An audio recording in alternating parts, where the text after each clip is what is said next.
What's up, y'all? Happy Sunday.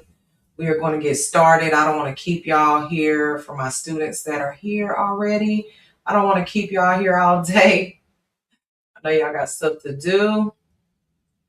So let's go ahead and jump right into this. Okay, we're going to be talking about pedicuring. Hello to everyone that is on TikTok. If you are on TikTok or on any other platform, you're going to want to come over to YouTube so you can see the slides, okay? And you can see everything that we are talking about today. Otherwise, you just get to listen, okay? Hey, Ty. Hey, everybody. All right, so let's go ahead and get started with this lesson today, okay? So first and foremost, we are talking about pedicuring today, all right? So pedicuring is one of my favorite things to teach, not necessarily one of my favorite things to do. However, you can make a lot of money with pedicuring, okay? So pedicuring is one of those skills that you must master if you're going to be a well-rounded nail tech, okay? So today we're going to talk about why you should learn pedicuring, okay? We're also going to talk about equipment that you need to perform pedicuring services, all right? We're also going to talk about the different types of multi-use and single-use implements and materials that you guys need to be able to perform pedicuring services, okay? We're also going to talk about different products that we use in pedicuring. Let me make sure that I can see everyone's comments, if there are any. Okay, there we go. And what we're also going to, let me move this forward. Oops, sorry, y'all. We're also going to talk about the steps to pedicuring. Hey, Angel. We're going to also talk about massage as well as pedicures that you may or may not be able to do on clients depending upon their sensitive health considerations, okay? And then we'll talk about disinfecting, okay? And disinfecting practices because if any of you have taken the state board since they made the changes, you will notice that it's all about disinfection, okay? And one of the things that gets the least amount of love when it comes to disinfection is the pedicure chair, okay? So that's also something that we're gonna discuss today, okay? So why do you need to learn about pedicuring services? Well, number one, it is one of the most lucrative services that one of the services that you will see perform the most in salons outside of nails. Okay, so pedicuring and manicuring or acrylic nails are your top two services. Okay, pedicuring and acrylic nails. So you guys, if you're not doing pedicuring, you absolutely should be. Okay, it's where you're going to make a lot of the money that in the beginning that you're going to make in your career because you don't have clientele. You can double your income by just adding pedicure services. All of your clients get pedicures. If they get their nails done, 90% of the time they get their feet done too. So if you're one of those nail techs that says, I don't do feet, I don't like doing feet, then you might want to try to get over that, okay? Because this is where the money's at, okay? Now, what is a basic pedicure? Okay, a basic pedicure. We're not talking about anything outside of basic at this moment. Okay, so a basic pedicure, first of all, it's a cosmetic service that we perform on the feet as licensed nail techs or cosmetologists. Okay, so mani meaning hands and pedi meaning feet. So manicure versus pedicure, that's the difference when you say the word. So what does a basic pedicure include? A basic pedicure is, some people would say that their basic pedicure includes certain things versus others, okay? But in general, okay, generally speaking, a basic pedicure is simply trimming and shaping the toenails, okay, and then polishing them as well. And then also exfoliating the skin on the feet and the legs, okay, below the knees. Let's stay away from anything above the knees, okay? And then also performing a foot and a leg massage. All right. Anything outside of that generally is not considered a basic pedicure. You would be need to upcharge or charge more for anything else that you do. Say, for instance, hot towels, stones, things of that nature.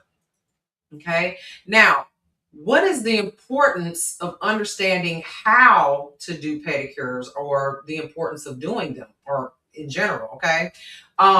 So lots of clients, for many clients anyway, a pedicure is a staple in their personal hygiene, personal care regimen. And it's considered a standard service that's performed in nail salons. Okay. So in nail salons by nail professionals, okay, and also cosmetologists. So nail technicians need to understand how to do a pedicure, or why it's so important to do it safely, because this enables you to add a very desirable service to your service menu. Okay. Chris says it's one of the most requested services. 100%. So, and on top of that, like, men don't get nails done a lot of times, sometimes, most of the time, but they will come and get their feet done. So when you are a good pedicurist, you can double your clientele just by adding it. Okay. It's also important for you to differentiate between different types of tools that are out there, okay, and know how to use them properly, because some of these tools are being used improperly and causing clients injuries. Okay. The podiatrist said it was okay, but I was afraid I would get turned away.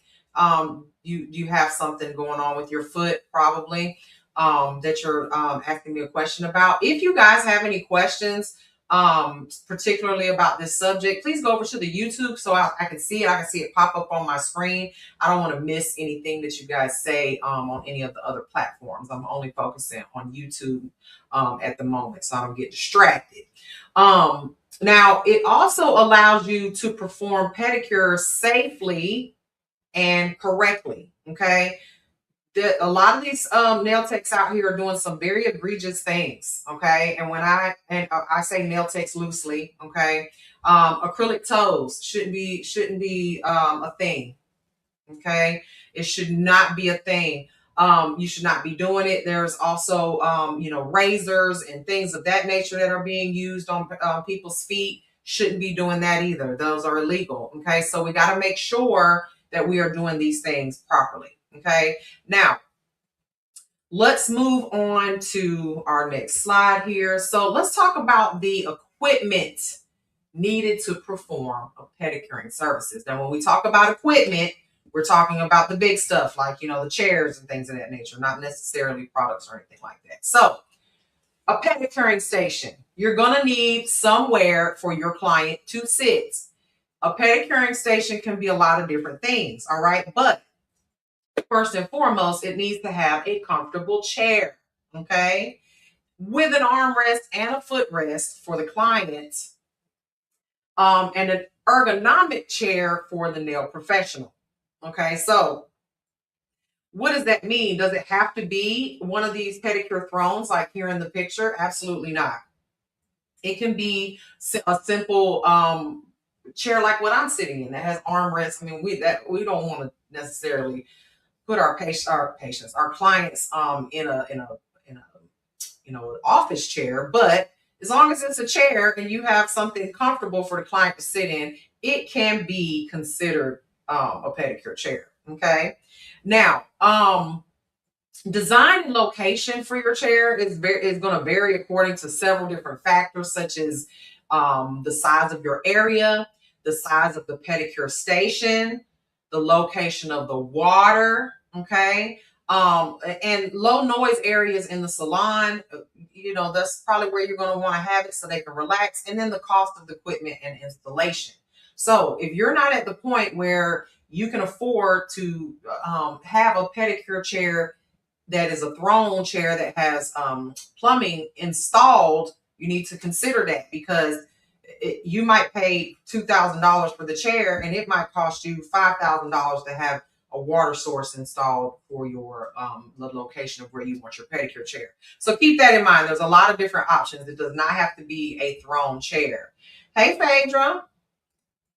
I see you over there in on the YouTube channel. And then we have Carmela. She just popped in. She says she came from TikTok. I have a fungus on my big toe that is being treated by a podiatrist via an oral medication. She said it was okay for me to get a pedicure, but I'm afraid that a shot will turn me away. Well, as long as you have that documented from your doctor, most technicians would not turn you away. Okay, but I will say this: a fungus, if it is a true fungus, it's generally not safe for us to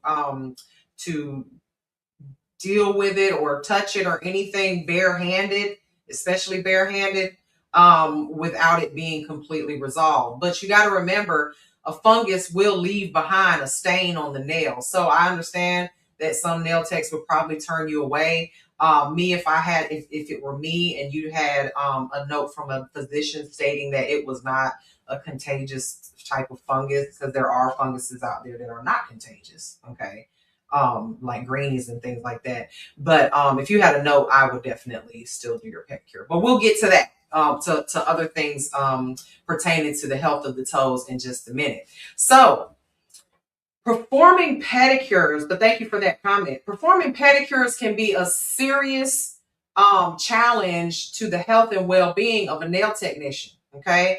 Many of us develop serious and painful back conditions if you're careless about properly protecting yourselves through or ergonomics, okay? So you'll want to make sure that you pay attention to your body's positioning and make sure that you're working ergonomically so you prevent the risk of getting these back injuries, okay? Shoulders, arms, wrists, all of that is included when we talk about ergonomics doing a pedicure. So you always want to sit in a comfortable position, relaxed, unstrained, and then that's going to help reduce the risk of injuries to your back, shoulders, and arms, wrists, and hands. So, for example, leaning forward or stretching to reach your client's feet because your seat is too far away or maybe it's too big. This can cause you to have, injuries in these areas. So you want to take a minute to stretch before you start and after a pedicure to keep your body more limber and, in line. So you can be more resistant to these injuries that you could possibly get from doing pedicures. One of the reasons why I hated doing pedicures during my early career, the early years of my career, was because I didn't have a pedicure chair that made it comfortable for me to do them. So for instance, if I had a pedicure chair, which I've been seeing these all over the internet lately, the pedicure chair that the chair literally rises all the way up to the level of the nail tech's face so that they can, level to where the foot would be in the same position as a nail table. I would have died to have those back then. I'd do pedicures all day if you could throw your foot up on this nail table, because I'm more comfortable sitting in this chair, not a low chair. I don't want to have to bend over, bend down. So that would be ideal. So just make sure you are choosing pedicure chairs that give you the best comfort so that you can do your job comfortably. That is the most important part. Okay. Also the client, having a little bit of comfort as well. Okay. So the pedicure stool. This is important for the service provider to maintain healthy posture while you're performing the service. So the pedicure stool is usually low enough to make it ergonomically easier for the pedicures to work on the client's feet. Okay, so some of these stools come with a built-in footrest. Okay, you may have seen those before, where you sit down on it and then there's a footrest that comes out of the front of it. Or you may even have a separate chair from a stool from the footrest. Okay, but your chair must be comfortable and allow you to have ergonomically correct positioning at your seating position. Okay. Carmela says, thank you for answering. You're welcome, dear. I appreciate your question. Okay, so some other types of foot baths out there. You don't always have to have a pedicure chair that is plumbed. You can have a soak bath, and that's just going to be a container that's filled with water and a product to soak the client's feet. Okay, so this could literally be a basin, just a big bowl. Okay, now don't be super ratchet with it and pull out, the bowl that you cut potatoes up on Thanksgiving for. Don't get one of those. I mean, you could, but there are simple bowls or basins out there that you can get that are specifically made for pedicuring, that just contain no plumbing whatsoever. They're easily cleaned, easily rinsed out. They're not heavy. Okay. So I would highly recommend that if you are not in a position where you need or can have a plumbed pedicure throne chair. Okay. Also, it could be a large stainless steel, ceramic, or plastic basin that you manually fill and empty, clean, and disinfect after each client service. Okay. Now, let me read one of these comments here. So Lizette says, hello, so glad to be on this live tonight. Happy Mother's Day to all. Oh, I totally forgot. Today is Mother's Day. Oop, I need to call my mama. Happy Mother's Day to everyone who is a mother as on this live, or yours, even if you're not a mother like me and you've mothered quite a few people. Happy Mother's Day. Thank you for responding to my comment on your video about the history of nail technology. Oh, yes, I remember. As a person who deals with neuropathy of the feet as a nail tech, what is the best way to give someone with neuropathy a pedicure? That is a very good question, Lizette. And we that would be reserved for someone who is a A&T. Okay, you would want to, as a nail tech, become an advanced nail tech so that you can work on clients with sensitivities. Okay. Hello, Christopher Mayberry. You wanted to raise your hand, or are you trying to ask a question? All right, so the portable pedicure units, these are your removable foot baths. And I really, really, really, really like these. I have 3 of them at the school. They are called footsie baths, okay? And they have a little tray that comes out of it that you can fill with water, and then you can bring it over to the actual basin. I love them. Super easy to clean. The inserts can be taken out and thrown away, and then you just wipe down the bowl with your disinfecting solution, okay, or whichever wipes or whatever you're using. Okay, now of course the whirlpool bath is going to be your pedicure chairs. We've already talked about those. Okay, the disadvantage to those is they have to be in one spot. You can't really rearrange the salon. You better know exactly where you want to put them. They're very heavy, they're expensive, and when you are cleaning them, they must be fully cleaned. If you have a pipeless chair, or depending upon whether you have a pipeless chair or a chair with pipes, and I'll explain what that is in more detail in class. Okay, so how long do you have to go to school was a question. In Georgia, it's 525 hours, okay, to get a nail tech license. All right, any questions about the what we've talked about so far? I'm going to talk about some more equipment here. So you're going to want to also have a pedicure cart, okay? A pedicure cart can be anything. It can be one fancy like this on the screen, or it can be a simple rolling cart that you put your supplies on. Just make sure that it is keeps your stuff organized, and also make sure it includes a flat hard surface on top so that you can place implements in or on it, and your pedicuring supplies and products. And then wheels, you're going to want to have wheels on it for mobility, okay, unless you want to pick that thing up and move it all the time. Okay, so moving right along. Electric foot mitts are great to have. These are very old school looking. I've never seen anything that looks like this in real life. But this is going to be for us they heat up, and it is great to add that special touch to your pedicures. Okay. Any type of pedicure that includes the use of these types of mitts is going to be an upgrade. Okay, it needs to be an upgrade. And meaning you're charging more. So after a foot massage, you may want to put on a conditioning mask or something, apply that to the feet. And then the feet are placed in a plastic wrap or a cover, and then you place the feet into the mitts so that it warms them up. So those mitts are going to aid in penetration of the product that you put on the client's skin, whether it's a mask or oil or anything like that.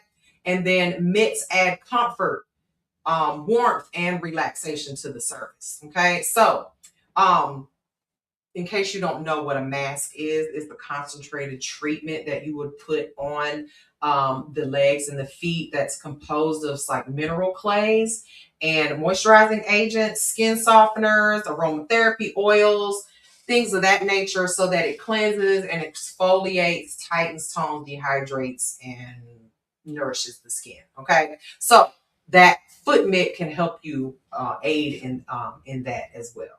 Okay. Zay has moved over from TikTok to the YouTube. Zay says you can visit the link tree in the bio to enroll in classes or shop Mary Negron Nails products. He is my biggest fan and my greatest friend. All right.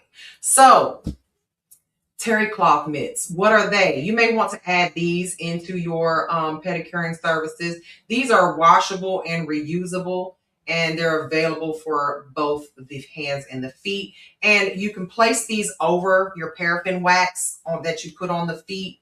Of course, these are for use on feet. These are for on hands, but you want to use the ones for the feet. All right, so that the electric mitts can do their job. Okay, now paraffin wax. I hate paraffin wax. I hate dealing with it because it's a mess most of the time. But you can put it on the feet. All right. It's a great service to add on if you're going to be doing more luxurious services on your clients. And the way you use it is very specific. You want to make sure that you watch our when you're in class, make sure you pay attention to the manicuring section for my students that are in here. Miss Shayla does the example of how to do it, the demo of how to do pedicuring, paraffin wax. But when you do it on the feet, it's the exact same way. Okay. You apply it the exact same way. You put the mitts on, and then you put the feet in the heating mitts. All right. So paraffin, though, all it does is it really coats the skin, holds in that skin's natural moisture in the epidermal layers, and it promotes the moisturizing and hydration of the skin. Okay. Chris says, I'll do it if you pay extra for it, right? Exactly. Some of the things you need to be cautious of when it comes to paraffin wax on the feet, though, is you don't want to provide paraffin wax treatments to clients who are diabetic, have diabetic-related problems, lesions or abrasions, or any type of problems with foot circulation or loss of feeling in their feet. Okay, this would not be good for you to put something like hot wax on them. So the skin of elderly clients tends to be more sensitive, okay, to heat or even thinner. So the pre-service wax patch test is something you would want to do if the client insisted on having it done, if they were had thinner skin. But make sure that you are applying this stuff safely. Superwoman said, do you have online classes? We do. And they said, yes, online class options are available. Okay. However, if you want a license, you must get online in-person hours. Okay. There are exceptions to that rule, but you would have to inbox me privately and we can talk about it. Okay. All right. So a couple of other things that you might want to add to your equipment is hot stones. Okay. Hot stones are, let me tell you, the best pedicure I've ever had. And I brag about this lady, and I don't know where she's at. She's probably went back to Vietnam because I can't find her.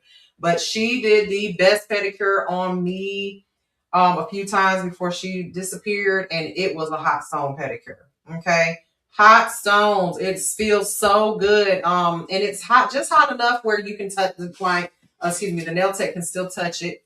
Okay. But this is an upscale service that is included in the massage of the feet and the legs. So the stones are kept warm. They're warm and smooth, and typically made out of a compound called basalt. Okay.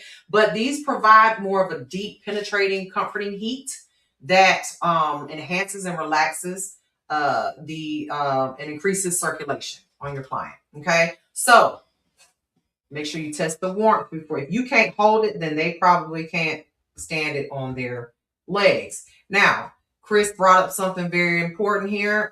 SC Nail Tech says that fake stones, so they're not porous. And this is important. You want to make sure that you're not using natural stones. Okay. What I mean by that is actual rocks, okay, that you've picked up out of a lake or a stream that got smooth. I mean, that's cute and all, but it has to be a synthetic stone. And the reason why is they can be disinfected. And this is the safest option for use on clients. Okay. Natural stones are porous, and so therefore they cannot be disinfected. So one of the things that is passed around a lot in nail salons is a type of infectious bacteria called MRSA, which stands for methicillin-resistant Staphylococcus aureus. Okay, say that 3 times fast. So, and this infectious bacteria is highly resistant to conventional treatments like, regular antibiotics. Okay, so MRSA and other infections that are contagious even before they're contagious even before they become an actual lesion. So according to the CDC, even invisible lesions can allow transfer of these infectious bacteria. So dried and cracked heels, knees, rashes, abraded cuticles or clipped cuticles that you guys are always cutting, which you're not cutting cuticles, y'all. Y'all are cutting the skin off of people's flesh off of people's nails and leaving an open wound for them to be able to easily become susceptible to these bacteria and infectious diseases. So even peeling sunburns, okay? You want to be careful because these are all considered open lesions, all right? And we can't work on clients with open lesions, okay? All right. So anybody have any questions about equipment that you may want to use in pedicuring? Okay. Anybody say now or forever hold your peace. All right. Jay Stoley says, I'm so happy when I see you on live. Thank you, darling. I am super excited to be back. Just a quick to let you guys know where I've been. So I have been in esthetician school, and I graduated last week. So I'm actually taking my state board on Monday. Taking my state board on Monday. And that's why I haven't seen you guys. I've been MIA, okay? Because we are going to be opening up an esthetician school in the next year or so, okay? So thank you so much. That's where I've been, but I am done. I am back, okay? So to get back to our lesson for the day, and thank you guys so much for your congratulations. I really do appreciate it. You take your instructor theory in 28 days. Congratulations. I know, y'all. Make sure you tap the screen so I can get back in the algorithm, because I'm not in the algorithm anymore. Nobody sees my lives anymore when I'm on TikTok. Okay. So let's now talk about the types of multi-use and single-use implements and materials that you use for pedicuring services. All right. Let's see. Why is this not moving? There we go. First and foremost, toenail clippers. Toenail clippers are, and we're talking about professional toenail clippers here. These are instruments that either have a curve or a straight jaw, and they are specifically designed for cutting toenails. They're usually larger than fingernail clippers, okay, because they toenails are usually larger, especially the big toe. Excuse me, the big toe is usually larger than the smaller ones. Some people don't even have a pinky toe. But they're larger and it's much stronger to cut those stronger toenails. All right. So they usually have a wider space between the jaws that allows you to cut thicker nails. And then they need to be able to be cleaned and disinfected after every use. So this needs to be a stainless steel implement. Okay. Preferably so that they can also be autoclaved. All right. These more high quality implements should be that you can disinfect and sterilize.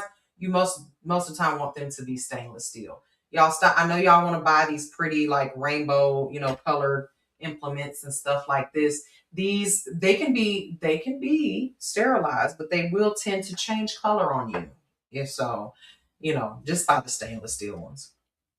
All right, so toenail nippers. It's a little bit different. Okay, let me see. I think I have my stuff here. Toenail nippers are a bit larger, okay, than toenail clippers. All right, so this is an example of a toenail clipper. All right, this is a nipper. It's not a cuticle nipper. Totally different, okay? And this right here is, I love to use these because especially when you have clients that have really thick toenails, you can trim them start from one side and move to the other side, okay? So that's the benefit of using these. Also, these open a whole lot wider here so that you're able to get, again, thicker toenails, okay? These open up really, really wide. Notice that they have a straight edge here, okay? Not curved. And yes, it reduces the pressure on the toe when you're clipping, all right? When you take a toenail and you just chomp it, clunk, all in one at once, it can actually split in a way that is very painful for your client. Okay, so these are of a more of an A&T style clipper that we use when we're working on patients or clients / patients that have medical issues. Okay, because you really don't want to injure their toenails. Thank you guys. Congratulations. Thank you so much, Emmeline. Thank you, Lizette. I appreciate you. All right, so let's move on to my next slide here. Okay. Here's something very important. Always make sure that you do not trim toenail or nails too short. Okay. If you break the seal of the hyponychium, which if you don't know where the hyponychium is, you probably either haven't been to school or you haven't seen my video on it. Okay. The hyponychium is the skin underneath here. Some people's hyponychium is much longer than others, okay? And it extends past the tip of the finger. So you want to be careful, even with toenails, that you're not clipping too short, okay? Because it's important to have that hyponychium so that it can keeps our toenails from getting infections underneath the nail plate and into the nail bed. Okay, so keep that in mind when you are clipping the toenails. Now, a curette, all right? A curette is an implement with a little small scoop shape at the end of it. If you can see here, it kind of looks like a melon baller right here. Okay, if you've ever seen like what they use to make those little balls from watermelons and cantaloupes and stuff, that's what it looks like. And it is scoop shaped at the end so that it allows for more efficient removal of toe jam and debris, okay, which is just skin under the toe. Sometimes it's usually soap or lint from your socks and stuff like that, okay? That round part of the curette, that little round part keeps you from puncturing your client's skin underneath, okay? So for instance, if you use a really, really sharp pusher or something with a sharp tip on it to clean out from underneath your client's toenails. For instance, something like this. Oh, y'all, I got something, I promise.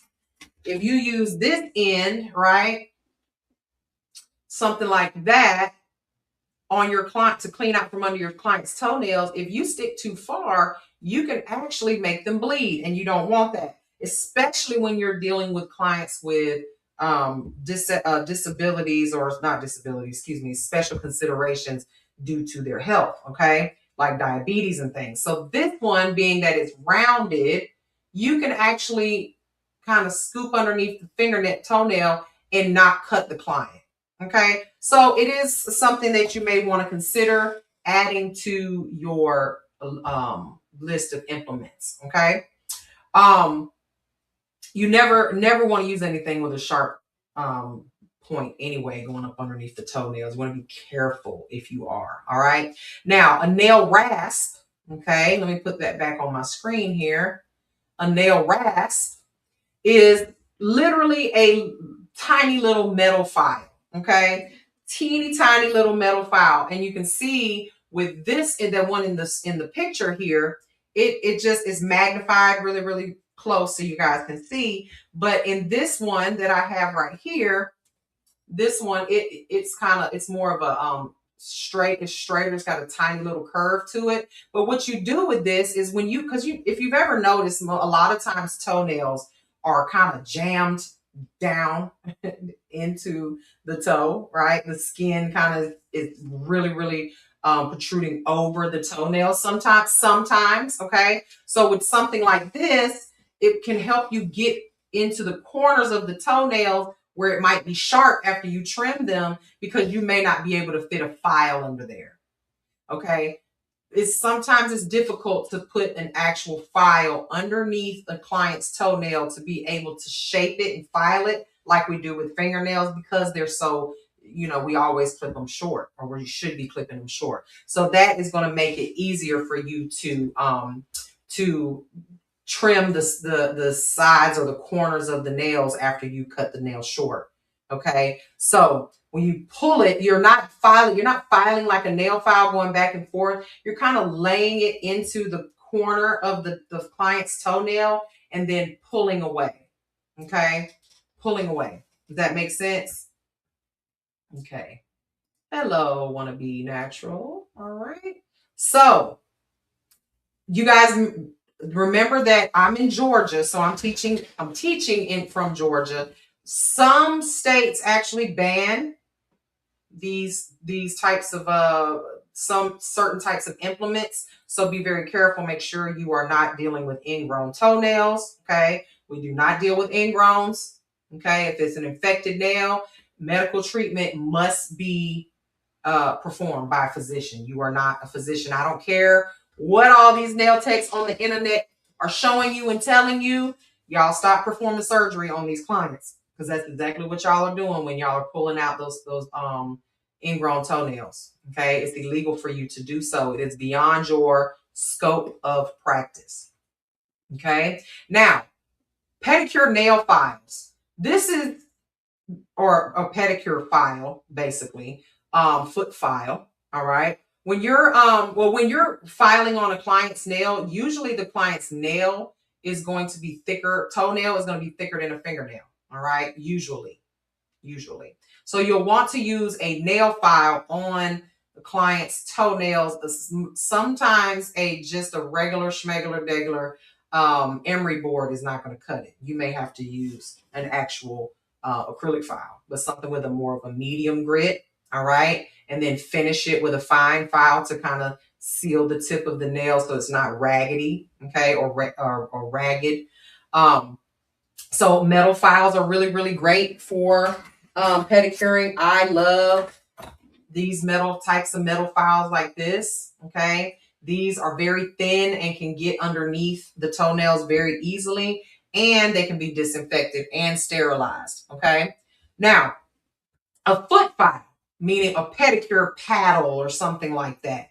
These are basically just large files with a handle on it. Okay, in my school, I teach my students, because these can be a little bit annoying You got to clean them. It's basically a file. Just use a standard file on the bottom of a client's foot. There's absolutely nothing wrong with that. Okay. Using a standard, if you're going to use that's in the picture, just use a standard file, and you really get in there really good with a hand file, just like you can with one of these foot paddles. And then you throw this away when you're done. Just throw it away. Okay.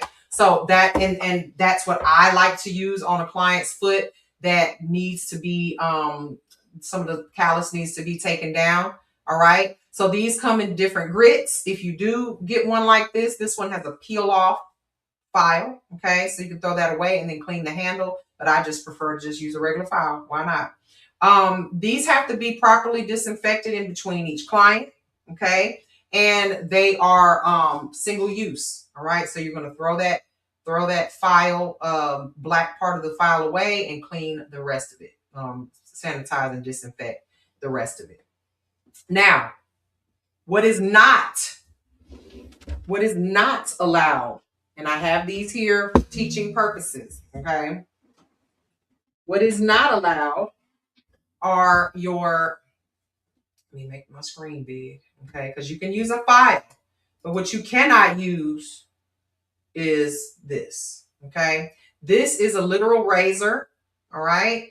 Or there's the other one. I don't have my other one here. It's at the school.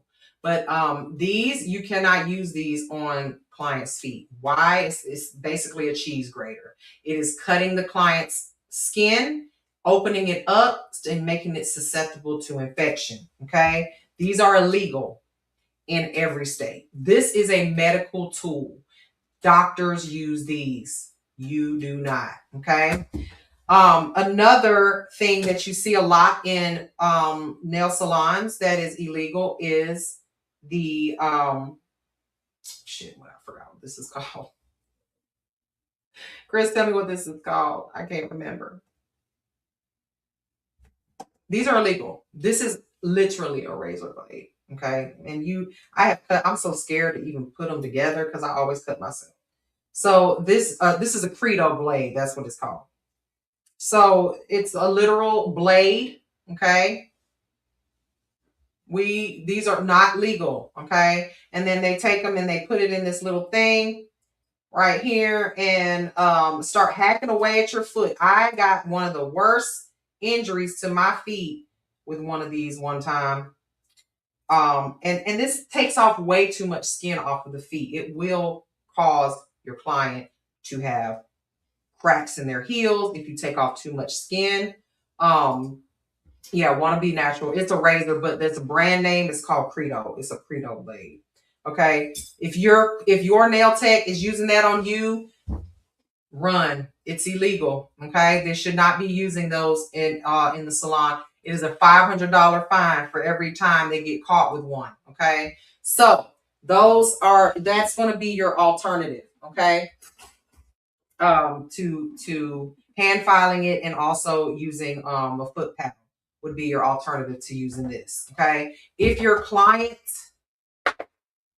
asks for you to use the razor blade, the answer is no. Okay. Professionals do not use this. They use these in doctors' offices. Okay. You just saw a commercial on the live. Yeah, girl, because we monetized over here. We monetized. We get funds from YouTube. Okay. Oh, hi, Ann. Thanks. Glad to meet you too. Okay. Any questions about pedicuring files, pedicure foot files? Don't use those illegal ones. Okay. Now, some of the materials you're also going to want is toe separators, pedicure slippers, and gloves. All right. Let's use gloves when we are doing pedicures on clients. Now, I will say that once I finish the pedicure itself, I usually take my gloves off after I've completed the pedicure to polish the toes because I am not good at pedicuring, polishing with gloves on. But you've pedicured the toes. I mean, you've cleaned the toes. They've been soaked and all that good stuff. I'm a big fan of using gloves, throughout the pedicure. Now, if you're doing gel on the toes, which I don't recommend 100%, you need to be wearing gloves when you're using gel. Okay. Now let's talk about professional products that you use in pedicuring. Okay. So products for pedicure services are very similar to the same products that you're going to be using with manicuring. All right. But there's some additional products that we use in pedicuring that are not generally used in manicuring. And that's going to be your soaks, your scrubs, your masks, your pedicuring lotions and creams, and callus softener products. Okay. There is no, I want you guys to remember this, there's no additive or special tablet or anything that you can put into the water that makes or takes the place of properly cleaning and disinfecting after each pedicure. Okay. Any chemical that is strong enough to adequately kill pathogens can also be harmful on the skin. So if you're one of those people that thinks that that little blue tab is sterilizing the water and sterilizing your client's feet and sanitizing and all that, it's not, that's not happening. Okay. You have to disinfect the bowls and everything after before and after every client. Okay. Let me answer some of these questions. Any type of blade we are not licensed to use. That is 100% true. What do you think of a dry pedicure? How do we clean funky feet? Okay, so a dry pedicure is generally done in A&T Advanced Nail Tech Services. For those of you that haven't seen, we're doing the A&T course. I put out the flyer on the 26th of July through the 30th of July. Okay, so we do dry pedicures as an advanced nail technician, and that is an advanced nail technician is a technician who services clients who can't get their feet done in a typical pedicure chair, meaning they're diabetic, they're elderly, and can't get in and out of those chairs. They have high blood pressure. Maybe they're even pregnant to a certain extent that they can't get pedicures anymore. So with A&T usually has like a table that the client lays on, or a chair that lays back like a bed, and you do the dry pedicure on the client's feet. Now, when we say dry pedicure, a dry pedicure includes hot or warm towels to wet the feet. There's no bowl of water. Okay, so I personally prefer to do dry pedicures all the time. Okay, if I had my own suite again, like I used to have, I would have a pedicure chair or chair that lays back so that the client can lay on it. The feet are extended towards my face, and then I'm able to do the pedicure with warm, wet towels. Okay, so it's, when we say dry pedicure, it's not 100% dry, if that makes sense. Okay, so let me see. And that's how and people who get dry pedicures, because they're usually because they are an A&T type of client, they usually don't even walk most of the time, let alone have funky feet. So why not recommend gel on the toes? I have a whole video on that. I don't want to go down that road. That's a long road. Okay. Yes, they don't remove it correctly. So let's see. Any other questions? All right, let's move into these products that we're going to be using. All right. So first, we're going to have a good foot soak. All right. This is a product that you put in the water to in the water, the bath or the pedicure bath water to soften the skin on the feet. Okay. This is designed to cleanse without being overly harsh on the skin. No, you won't have like soap or bubbles, because when you add that to your pedicure bowl, and you've got, especially if you've got the pedicure thrones that have plumbing, you're going to end up with a bubble fest. Okay, so other ingredients that might be in it will moisturize it, the skin, and might have essential oils in it designed for use specifically in pedicure baths. Okay, so you'll notice that yes, it's a cleanser for the foot, but it doesn't bubble. Okay, so it's a chelating type of soap. So this step it kind of sets the stage for your pedicure, for the rest of your pedicure. So be sure that you are using high quality products, okay? So that you start out on a good note, okay? Another thing that you're going to want to have for your pedicuring services is exfoliating scrub, okay?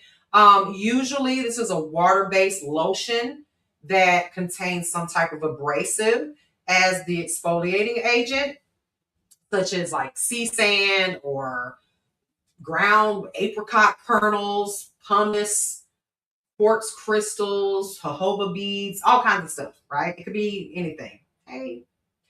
But it's a gritty lotion that's massaged into the feet to remove dry, flaky skin, reduce callus. Okay, it can also contain moisturizers to help condition the skin, and you'll want to make sure you're wearing gloves specifically here because repeated use, if you're doing pedicures all day, can cause your skin to be irritated on your hands. Okay, if you've ever done a pedicure without gloves and you use the exfoliant, it can make your hands irritated. It can thin the skin out on your hands as well. Okay, so you want to avoid excessively abrasive scrubs because they can leave tiny invisible scratches on the skin, which can be portals for pathogenic microorganisms to enter.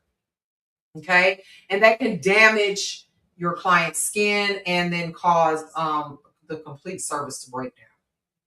Okay, meaning your client is going to end up possibly getting sick or some type of infection. So just be careful with these scrubs. Okay, and some of them can clog your pedicure drains. That's another big thing, or your drains in general. Okay, so a mask and a foot lotion. So a mask is that concentrated treatment product that we put on the skin. Sometimes it's a mineral clay, have a moisturizing agent, softeners, maybe aromatherapy oils, all types of different beneficial extracts and other ingredients can be inside of a mask.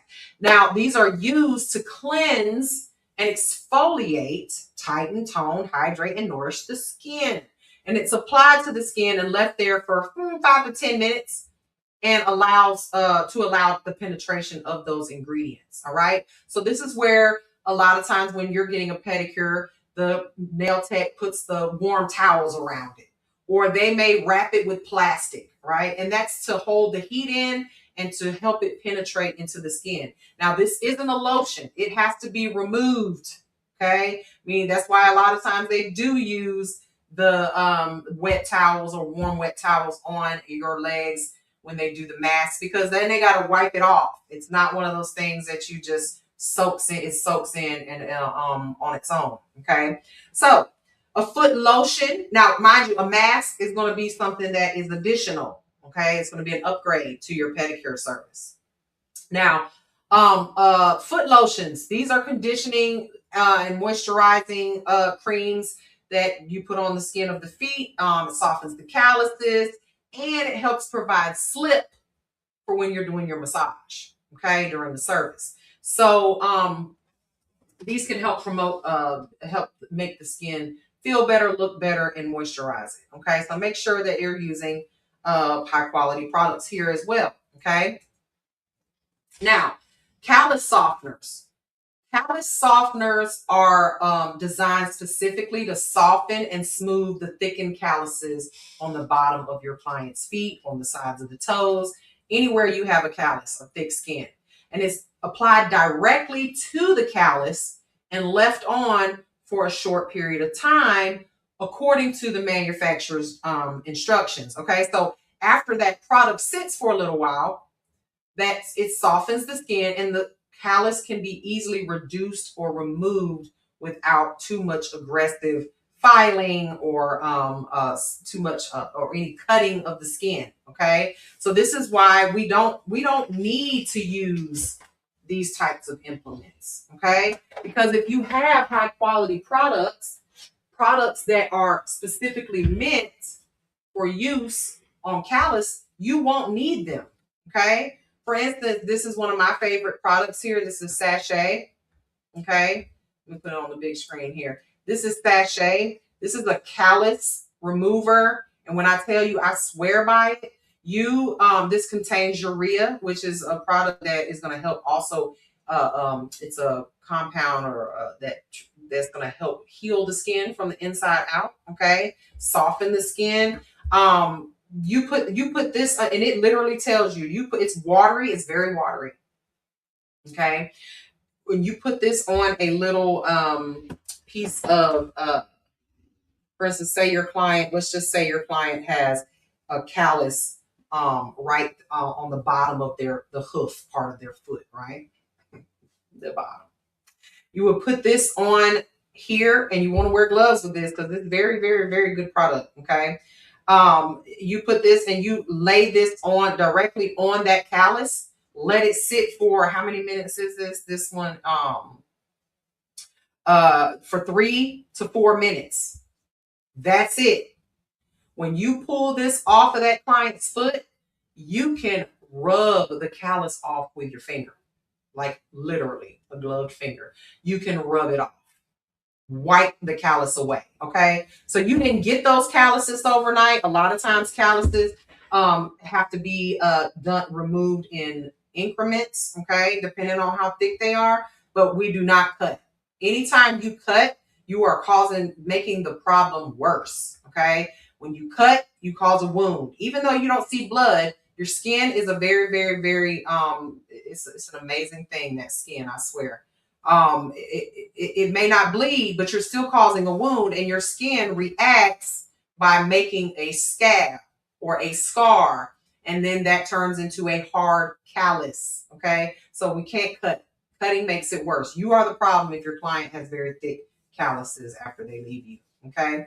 Now, some callus removers are very, very, very alkaline and potentially hazardous. So you want to be careful for that reason. If you're going to be using those, you want to make sure you have on safety glasses in case this splashes in your eye. Okay. Because this is very watery. And be sure to wear gloves. Okay.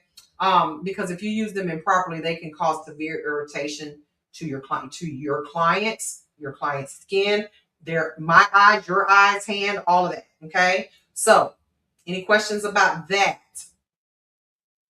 Okay.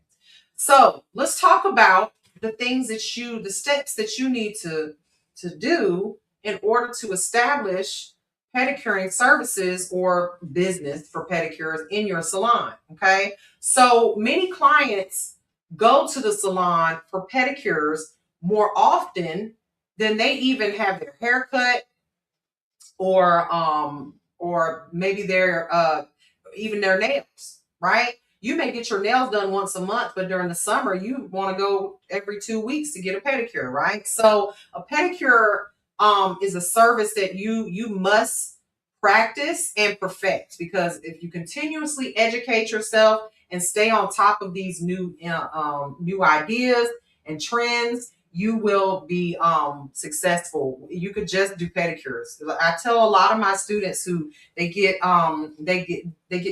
nervous about not having clients and not making money right out of school. Baby, do pedicures. Okay? Stop being afraid of it. Add it to your clients that you currently have, and you will be fine. Everybody gets pedicures. Okay? I mean, the people who care about their feet, but everybody who gets their nails done gets pedicures. Okay? Now, first and foremost, you're going to want to choose a pedicuring product and also what services you're going to provide. Okay? So,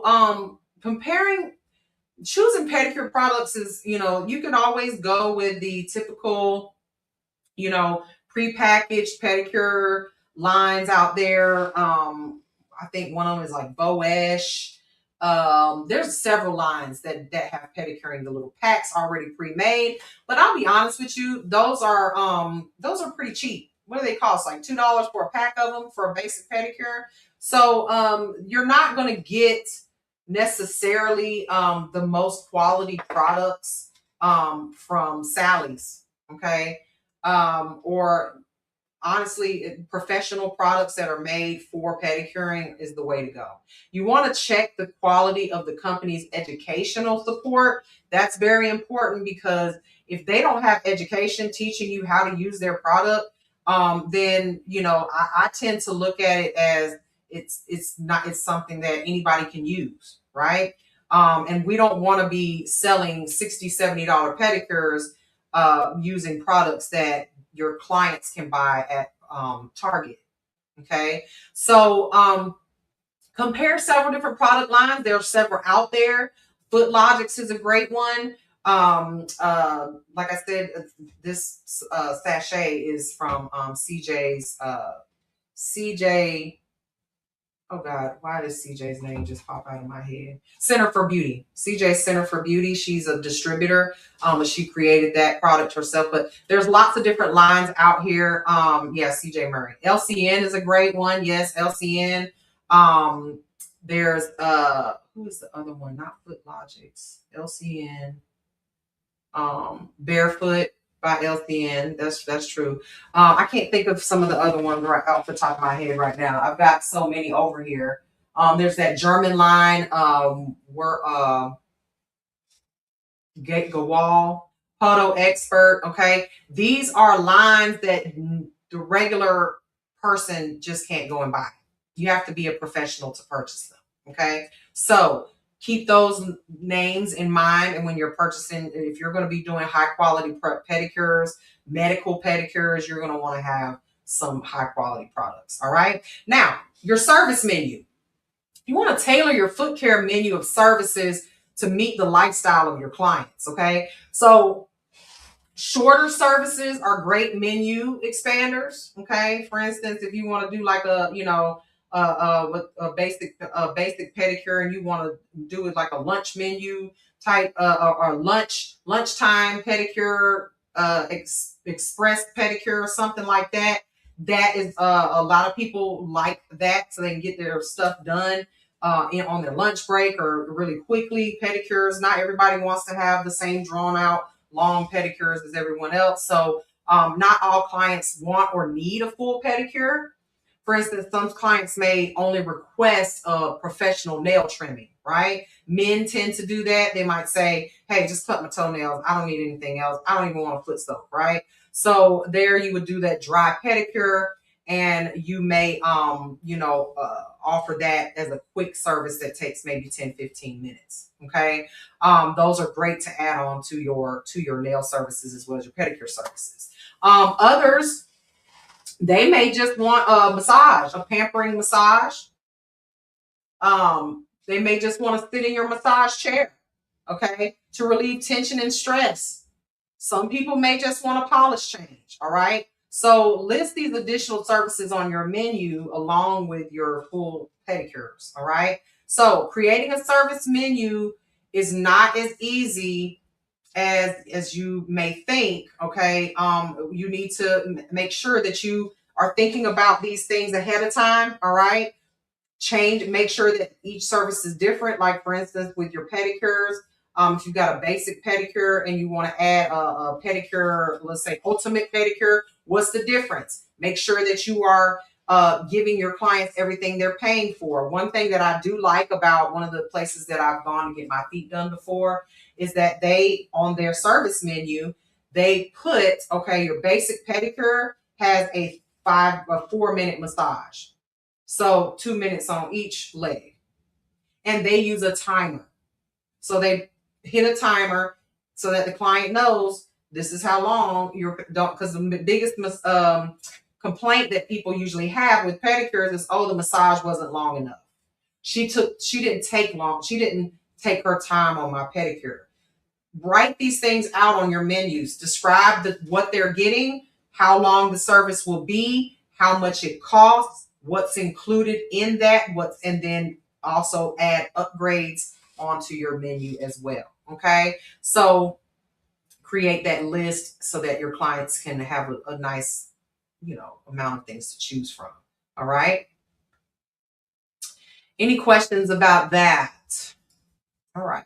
Now, when you're interacting with your clients during this service, okay, Discuss with your clients their foot health, any upgrades that they might want, products that that they may need to maintain after their pedicure or between visits. Okay, um, meaning upsell and resell and retail products to your clients. Okay, a lot of salons make more of their money on products, retailing products, than they even do with services. Okay, depending upon how much you're selling. So, or how many nail techs are in the place.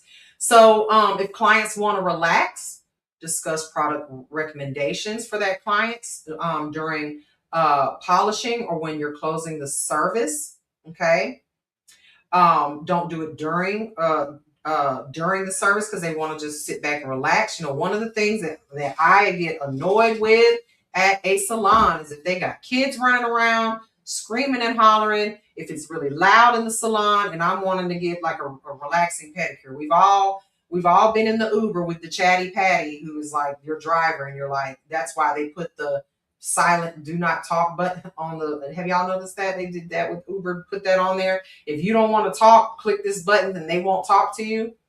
Because some people don't want to talk their whole ride. They want to relax, maybe sleep. All right. Same thing with a pedicure. I think we might need to add that to our list of services. Do you want a silent pedicure? I won't talk to you.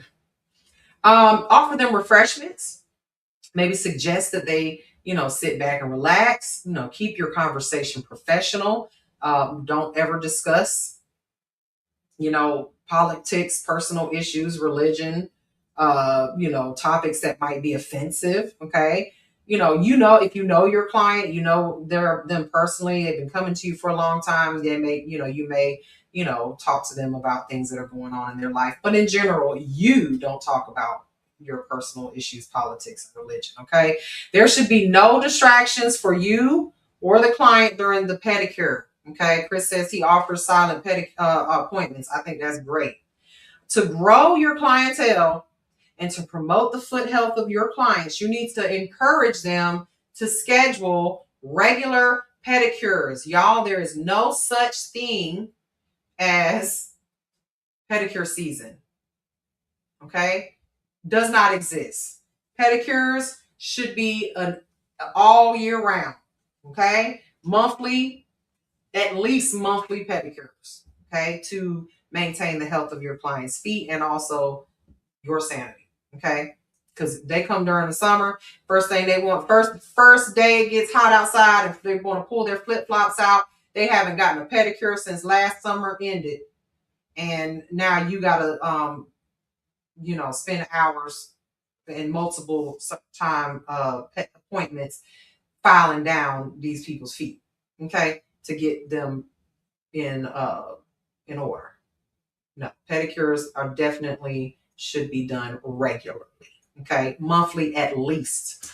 Okay, now scheduling, and this is something that a lot of nail techs do not know is a part of their state board regulations. Okay, you want to, when it comes to scheduling your clients, advise your clients, and maybe put this on your website or your booking site. Do not shave your legs for 48 hours prior to their appointment. Now, I know because I was once a client. And I know what it's like you're like, oh my God, my legs are hairy. I do not want this girl to have to rub my hairy legs. Listen, we should be rubbing hairy legs because invisible shaving scrapes, also known as micro traumas, can put a client at risk for infections. Okay. Micro traumas is the act of causing tiny unseen openings in the skin that may allow microbes and pathogens to enter. So if you shave your legs prior to, the day you come to your appointment or the day before, then your legs have these little micro traumas in it. If you don't think so, try rubbing alcohol on your legs after you shave them. Freshly shaved. All right. So if the client has shaved, offer a basic waterless pedicure. Okay. so that the services is that services only their feet. All right. And remind them we can't, if you've shaved your legs, I can't do a full pedicure on you. That you don't have to cancel the appointment, but you can still do the dry pedicure. Okay, meaning wet warm towels, or reschedule the pedicure. Reschedule that pedicure if it involves a soap scrub or any manipulation of the legs. Okay. Single-use slippers can be provided for any client who forgets to wear sandals. Encourage your clients to wear sandals. Those slippers do not last 5 steps out of the front door. Okay. They usually don't even last to the reception desk when you pay. Okay. So encourage them to wear flip-flops to their appointment. Okay. Chris says in South Carolina, you're supposed to have a sign posted in the salon as you are in Georgia. Okay. It needs to be posted, but I promise you, most of you have never heard that you are not allowed to or not supposed to shave your legs 48 hours and we're not supposed to service you. Anybody even asked you that? I'm sure it's probably never even happened. Okay. If asked you if you shaved your legs. So, back to the slippers, ill-fitting slippers, disposable slippers or sandals, they can be a trip hazard for your client. So, offer to help them, if they didn't wear sandals, get to their car or something. Just be careful. Those are usually, like I said, only good for the polishing phase, and then they can put their sandals on. I actually polish the client's toenails with their sandals on, okay, flip-flops on, so that I don't have to worry about ruining the polish of putting those slippers on. Okay, so basic pedicure. Let's talk about scheduling. How are we going to design this service in our service list? Okay, a basic pedicure is 30 to 45 minutes. Anything more than that, and it includes a foot massage. Okay, anything more than that, you're getting into, first of all, why are you doing it longer than that? Because again, this is a basic pedicure. Anything other than that would be considered a spa pedicure. So this is usually going to last either 1 to 1.5, okay, 1 hour to 1.5 hours. It includes a leg massage, okay? So we teach that a basic pedicure only includes the foot massage, but I do the leg, okay, as well. But a spa pedicure is said, when we're teaching it, it includes the foot and the leg. Now you can do what you want, but any other pampering treatments can be added to a spa pedicure. It will be considered a spa pedicure. So that's when you go to the salon. Anything other than a basic pedicure, like an ultimate pedicure or a deluxe pedicure or a volcano pedicure, a jelly pedicure, all of those are considered upgrades and a spa pedicure. Okay, everything else is basic. Now, trying to stay on schedule is important. Okay, clients dislike waiting for a nail technician that's running late.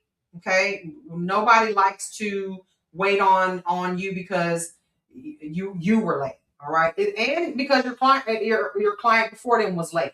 All right, there has to be staying on schedule was one of the things that I was very proud of when it came when it was time for you to do. And I always told my clients, don't come too early.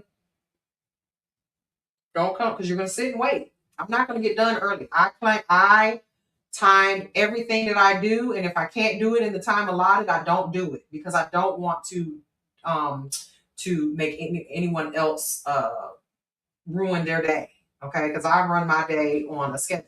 Okay, so it's your responsibility to know where you should be in the service at a specific time and adjust your services accordingly. So when you perform the consultation and evaluate the client's feet, you can determine then if you need more time. All right. Inform that client that you will do the best you can with the time that you have allotted, but they may need to schedule another pedicure in the future to improve the condition of their feet. For instance, if you've never had that client in your chair before, they come in and they haven't had a pedicure since last year, you may not have enough time to do the basic pedicure that they they booked a basic pedicure, but now they need a callus treatment. So you may not have enough time to do that with what they scheduled. So you need to, in the consultation, let them know, hey, you're gonna have to come back and get this done. So it's very important that you do these consultations with your client, okay? Or if they have questions about or be reachable so that you can consult with them over the phone or via FaceTime or a picture or something, okay? So, and Chris said here, if you're new, maybe time yourself during your service to keep on track. So I literally just bought on Amazon some little stopwatches or timers to put on each pedicure station so that the students can time themselves now. They need to time themselves, and it's a requirement that they set the timer and pay attention to where they're at so that they don't run over. Okay. So by sticking and also remember, you still have to have 10 minutes allotted to disinfect your pedicure station if you're using barbicide and things of that nature. So stick to that appointment time. For it to be a 30 to 45 minute service, you need to allot at least 55 minutes to an hour, okay, for that service. So if the feet are in bad shape, you and you work to get them in optimal condition in only one service, their feet may become irritated or painful. Okay, so the better option is to sell the client some type of home care product to improve the condition of their feet and reschedule them for another service in 1 to 2 weeks. Okay, these are called theories pedicures. Okay, so the basic pedicure, this is a business tip for you guys, includes that foot massage only. That's what we teach. All right, no leg massage for 2 reasons. The first is time constraints, and most salons schedule less time for basic pedicures, so the massage must be shorter. Second, the higher cost pedicures need to be more special, right? And to be perceived as more special and worth the higher price. A lot of salons add the leg massage to their spa pedicures. Again, this is up to you if you want to do that.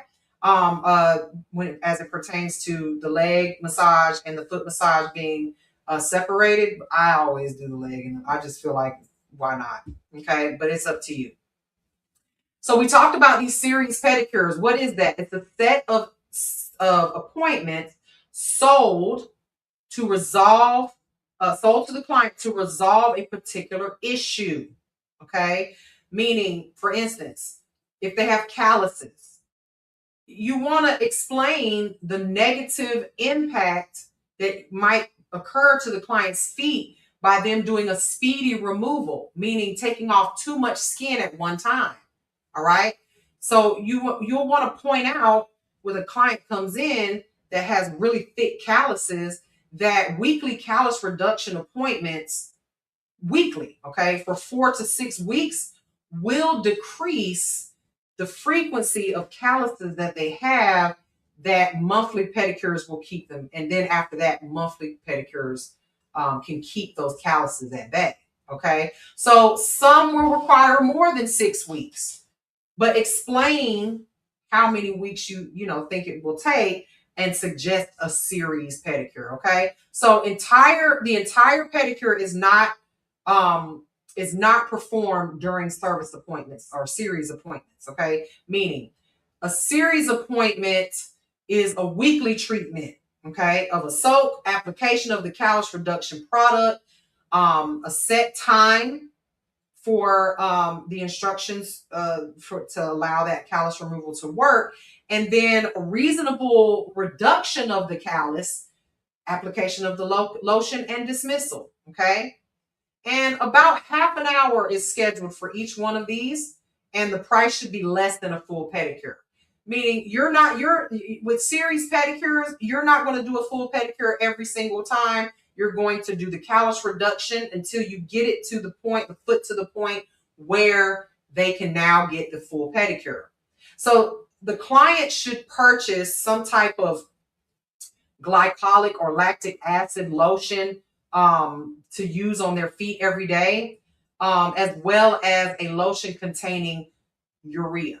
Okay, to use to soften and on their skin, to use on their feet to soften and prevent the scaly condition from returning. So this is your opportunity to upsell your client with one of those professional products that you as a professional can buy at a discounted rate, and then turn around and resell it to your client as a treatment they should use every day to make your job easier and also make their feet keep their feet in the condition that that last pedicure, series pedicure, it left them in. Okay. Now, scaly feet is another condition that can require weekly treatments.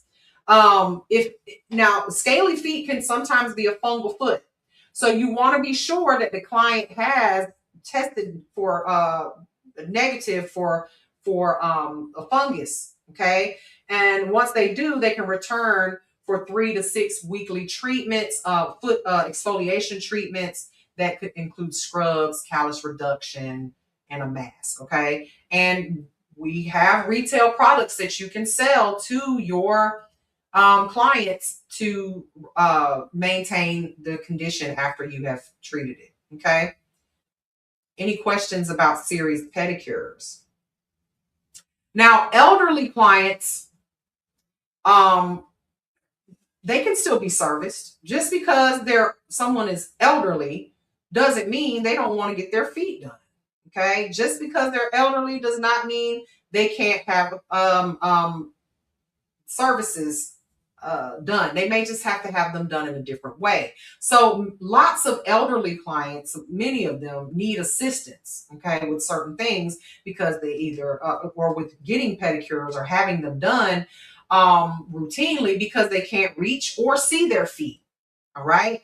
Maybe they can't even squeeze nail clippers in order to trim their nails. And can you imagine not being able to see and trying to trim your own nails? Like, you can cause some major injuries here. So as a nail technician, you need to be offering pedicure services for this segment of the population when creating your service menu. Now, this means that if you're going to be servicing elderly clients, you don't necessarily have to be an A&T or a medical nail tech, but you do need to be aware of their conditions so that you can service them properly without injuring them.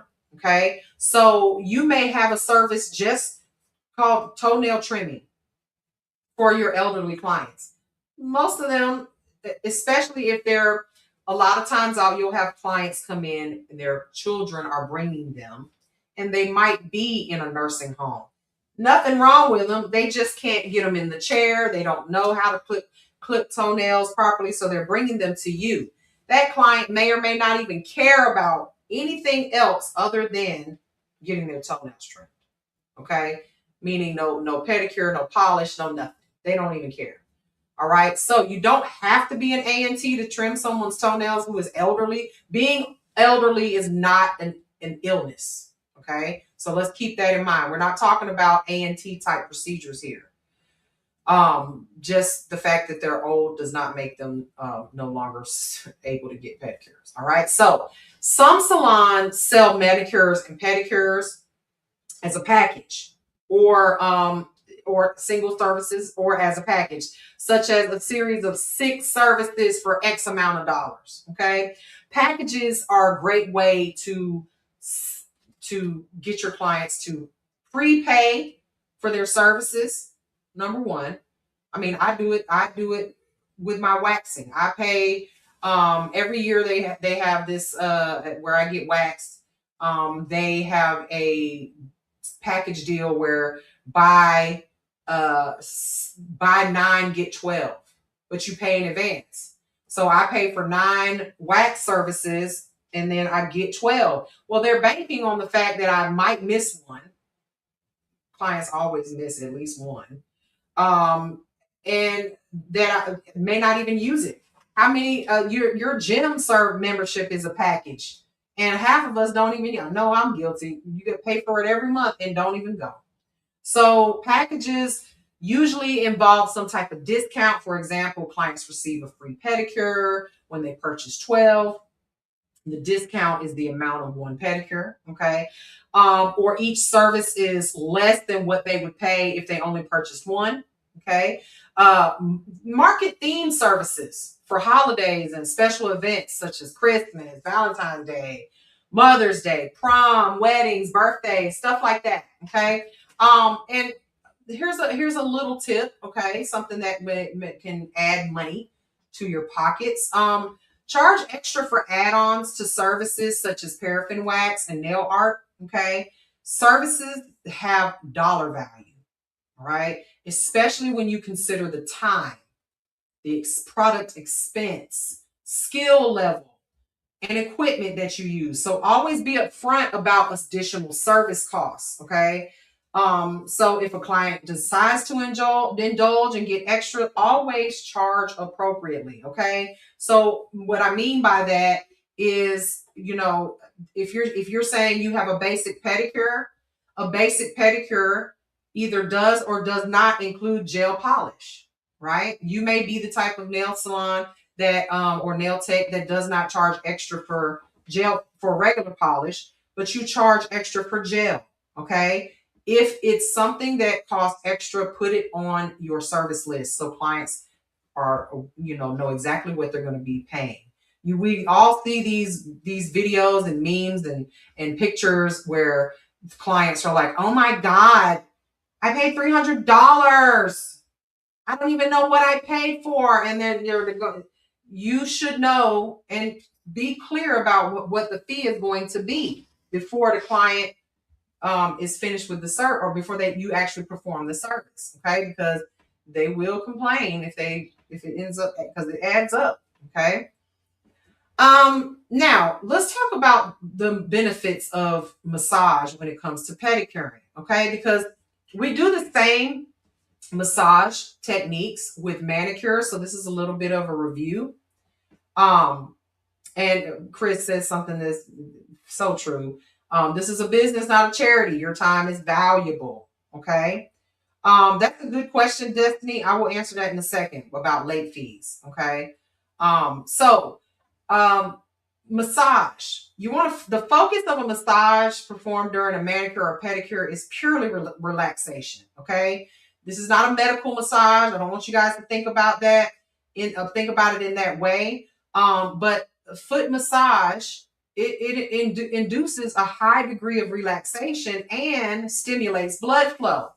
So we have to be aware of the areas of the feet and legs where the client is enjoying the massage the most, to make it, get that tip. Okay. So you also need to be aware of your client's health.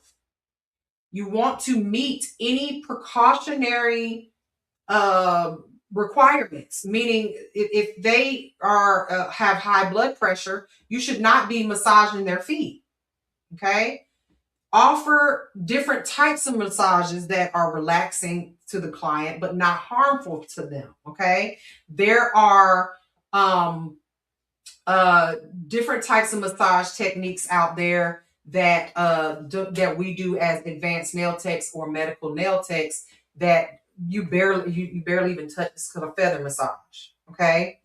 Rocky said, if you want a longer massage, then go see a masseuse. For real. It really should. The massage should not be 20 minutes.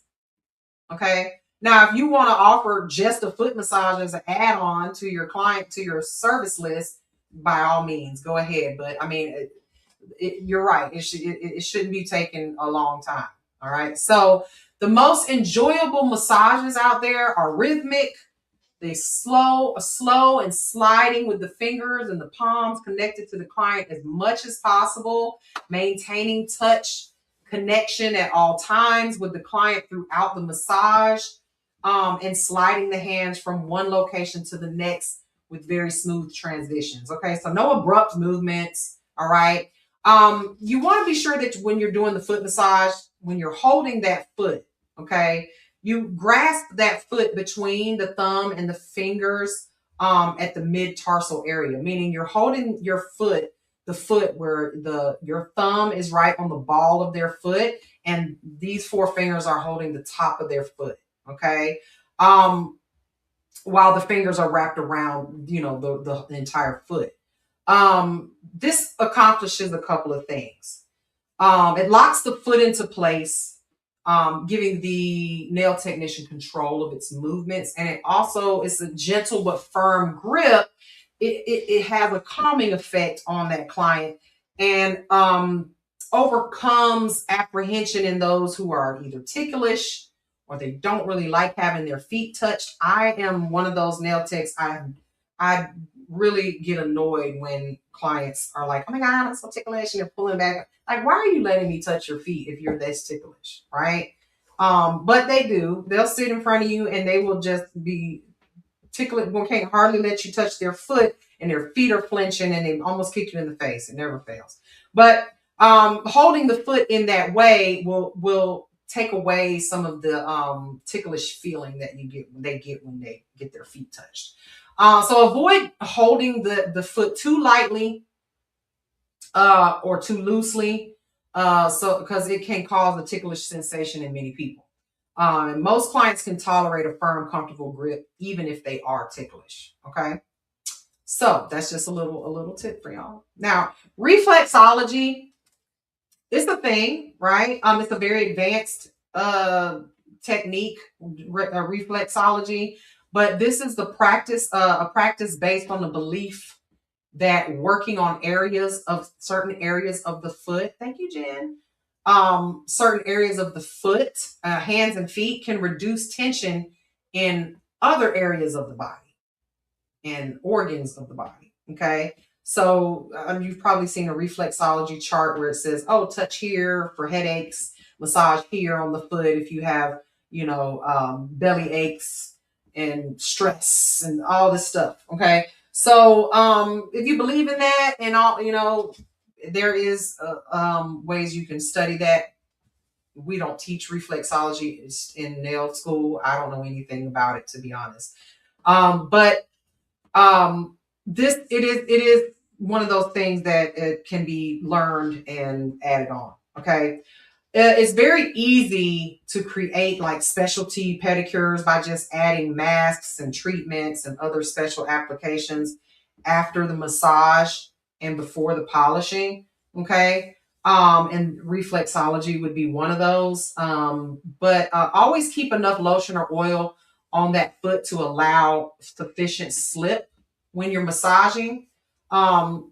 If you must apply more lotion during massage, keep one hand on the leg or the foot and reach for the pump or whatever, however you put it on, to maintain that contact with the skin, the client's skin. Now, we only have just a couple more slides and then we're done, ladies and gentlemen. I know my students are ready to enjoy the rest of their Sunday. So let's talk specifically about clients with special health considerations. Okay. Now this is getting into the ANT because I am offering the ANT course on July the 26th through the 30th. You have to sign up for that. There is a link in the bio for that, for you to sign up for it. We do have a payment plan for it, but if you are interested in becoming an ANT, this is why you would want to become one. All right. Sensitive clients with special health considerations are going to require you to have special knowledge to be able to do their services. Okay. So clients with special health considerations. So during the client consultation, ask your client if there's any health concerns that you should know about before performing a pedicure. Okay. Reassure the clients that the information that they are sharing with you is confidential, okay? And it's only going to be used to provide services that are the most effective for them, okay? So make sure you keep your clients' private information in the most ethical place of your salon if you're writing it down or taking notes for it. So Clients with limited mobility, meaning they're either in a wheelchair or maybe they are in a walker.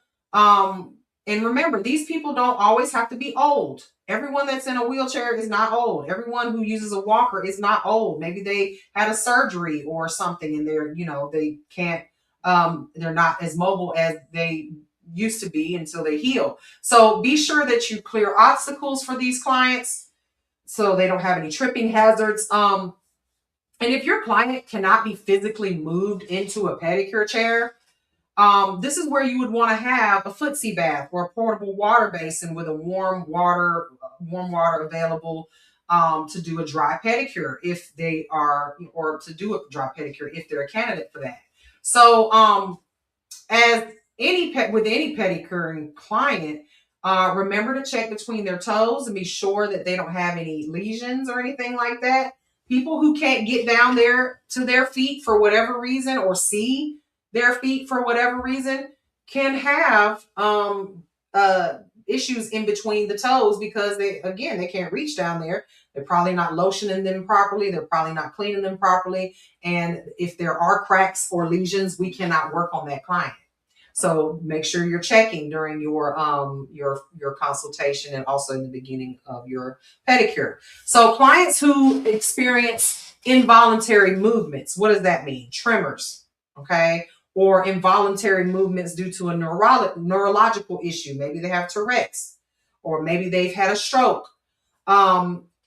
So to prepare for those people when you're giving them a pedicure, ensure that the client's whole leg is supported, including behind the knees and ankles, because if they jerk or move suddenly, you want to just be sure that they don't slide out of the chair or slide into the bowl. I mean, hurt themselves. So clients should not need to support their own legs during the service. You should be supporting the client's legs during the service. Okay.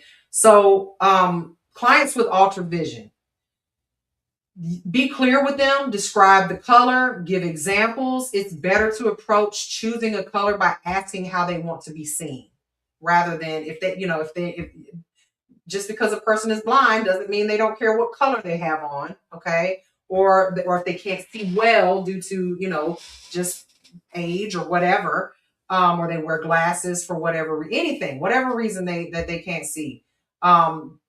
Be very clear with those clients, okay?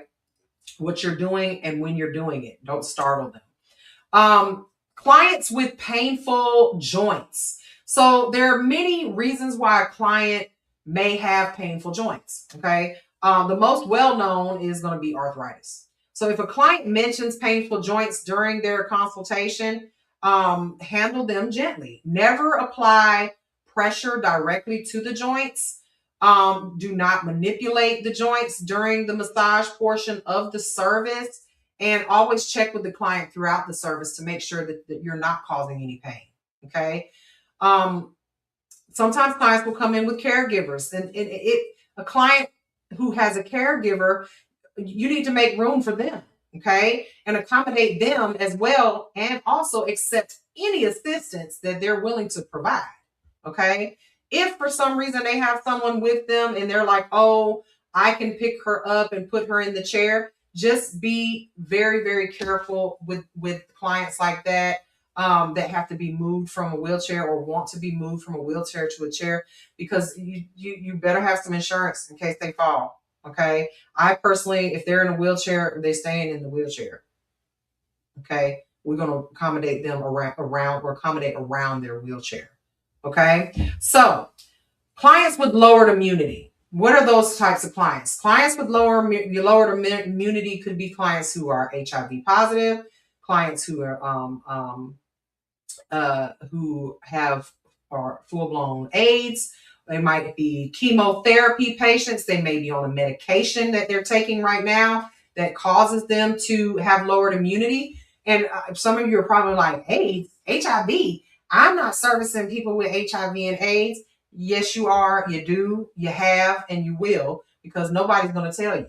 You'll be lucky if a client tells you that they have these problems. So How do we service them? Well, if you are doing exactly what you should be, following your strict infection control practices that we learned about in the infection control chapter, a client with lowered immunity should be safe in your establishment.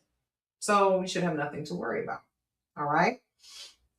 So Rocky says, yep, a client that came to me with that had MS and could not get into the pedicure chair. I bet you kept them in their chair. That was probably the best option. Okay. Norman Mack says, I love this. I have fibromyalgia and had to stop going to nail salons. You know, for a long time, people thought fibromyalgia was not a real thing, like it was a mental thing. And, you know, I know people that have it and it is not. They be in pain just for no reason. It's just a weird thing. But I feel sorry for you not being able to go get your nails done because of your fibromyalgia. Uh-oh. Hold on. Let me go back. Oh, there we go. Okay. Now, remember to floss, okay? Meaning with these particular types of patients, clients, look between the toes at the beginning of the service to see if there's any buildup between them. And if there is, be sure to soak the nails longer with a softening product containing urea, okay, before trying to clean between them.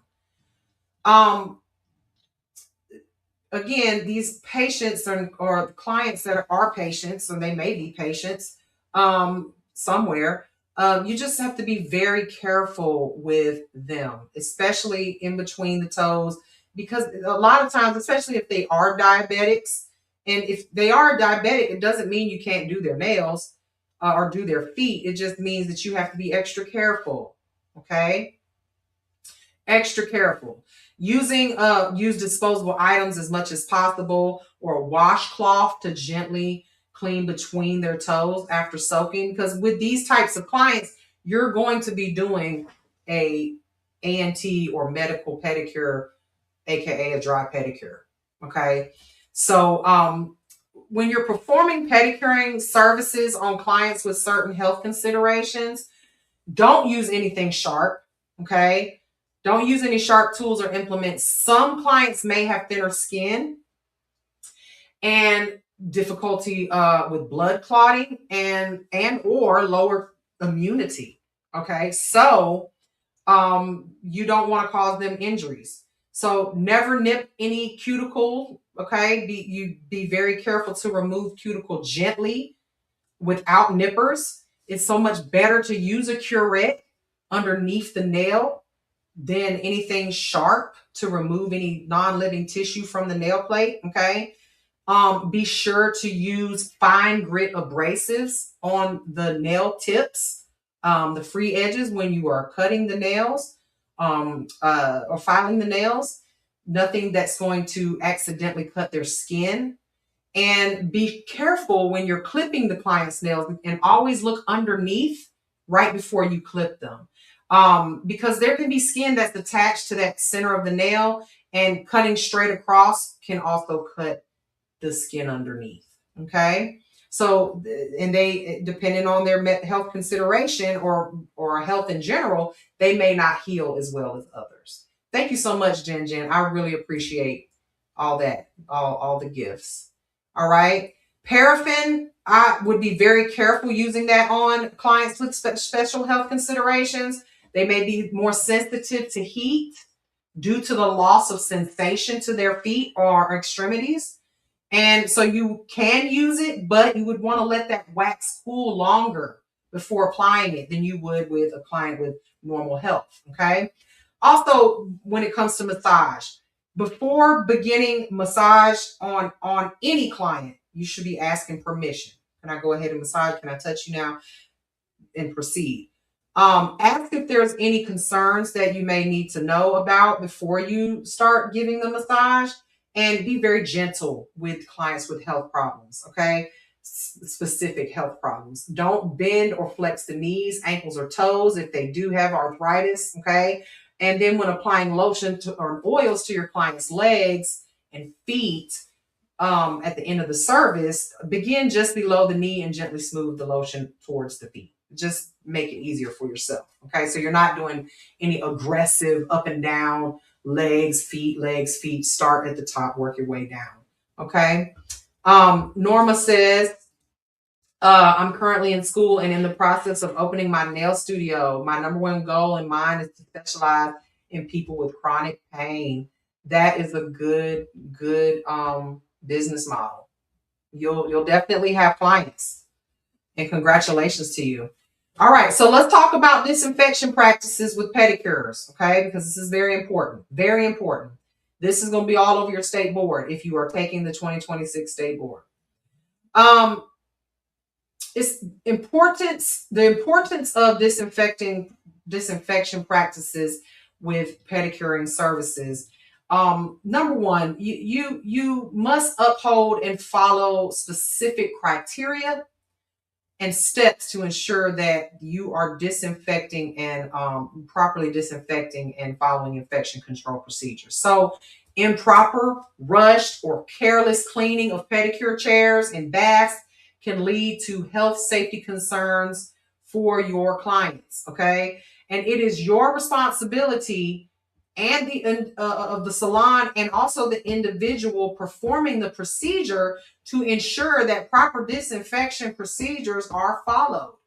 What do I mean when I say that? If you are working in a nail salon and there's 1,000 other people working in there, if you know that the girl that sits next to you or everybody else around you doesn't properly disinfect their chairs after their services, you may want to disinfect the chair before you do the service, just to be safe. You may also want to have a chair that is specifically just for you, that you clean, that you keep up with, or maybe your own personal bowls. I personally, if I was working in a large nail salon and I was worried about these chairs and things not being cleaned properly, I would just always clean a chair ahead of time, before and after, so that my clients were safe.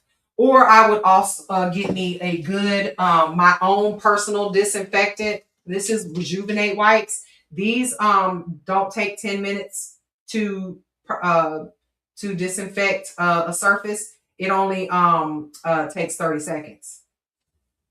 Okay, so these are a little pricey, but if you were working in a salon where you had other nail techs working that weren't as clean as you, I would invest in something like this so that every time I sat down at a station that wasn't necessarily my station or a chair that wasn't necessarily my chair, I would wipe this chair down and everything with the 30-second disinfecting wipes.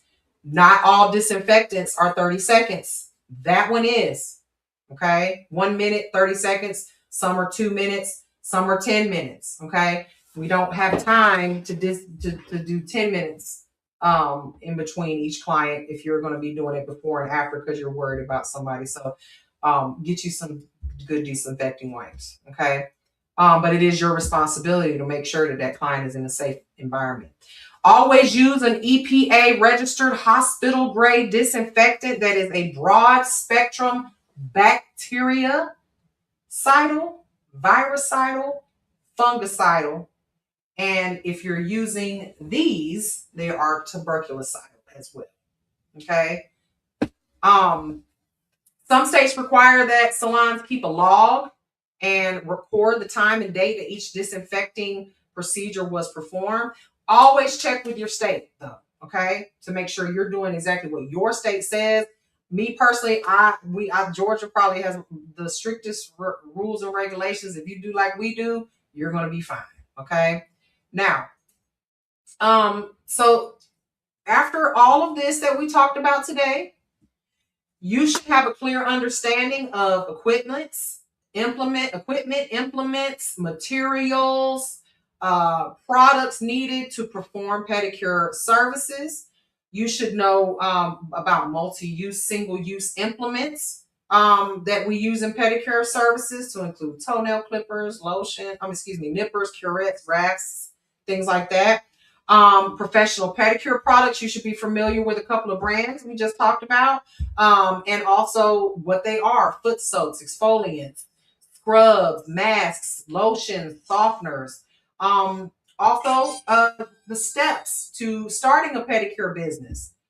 You guys should have an understanding of that, to include your service menus, interacting with clients during the service, scheduling, designing the service, staying on schedule, offering those service series pedicures, okay, elderly clients, and then selling these things to your clients. Now, you should also understand your benefits to massage, being relaxation, okay? And as a professional, it is so important to be sensitive to clients that have special health considerations, okay? And then your disinfecting practices. So with all of that being said, does anybody have any questions before I leave this live? My students, you all know what you have to work on this week.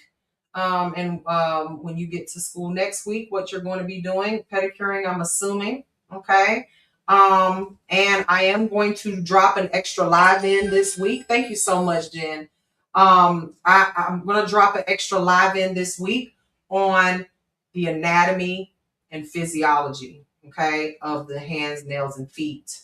The hands, feet, legs, and arms. Okay. So to get you guys state board, ready for state board. Rocky says, I love these refresher courses. Thank you for sharing. You're welcome. And y'all make sure that you follow us over on YouTube. You can watch these replays. Okay. Also, I did want to let everyone know that we do have a night class that's going to be offered this summer. The night class will be starting this month on the 26th, Tuesdays and Thursday nights. Okay, Tuesdays and Thursday nights starting at 4:30, so basically 5 to 10. Okay, and we also have our A&T course scheduled. Okay, that is scheduled for July the 26th through the 30th. If you are interested, that is also, the link is in the bio for that as well. Okay. And then for those of you, just a little reminder, Nail Tech of the Smokies event is coming up. I will be going. If anyone else is going, see you there. Okay. Nail Tech of the Smokies, that's going to be in Tennessee. If you're interested in any information on that, just go to their website, Nail Tech Event of the Smokies. I am not doing Premiere this year. Premiere is has gone to the wayside. I mean, they just not doing what they used to do, and it's just spend too much money, and it's not worth it. They just letting anybody and everybody in that place. So Nail Tech of the Event of the Smokies is where it's at. It's all nails, only open to licensed nail techs, cosmetologists, and that's it. Okay, so happy Mother's Day to everyone. Thank you, Wanna Be Natural. Happy Mother's Day to you as well. Happy Mother's Day to everyone here on TikTok Live and on YouTube. I'm going to go ahead and close out this stream on YouTube. Y'all have a wonderful Mother's Day, and I will see you students next week in class. Okay?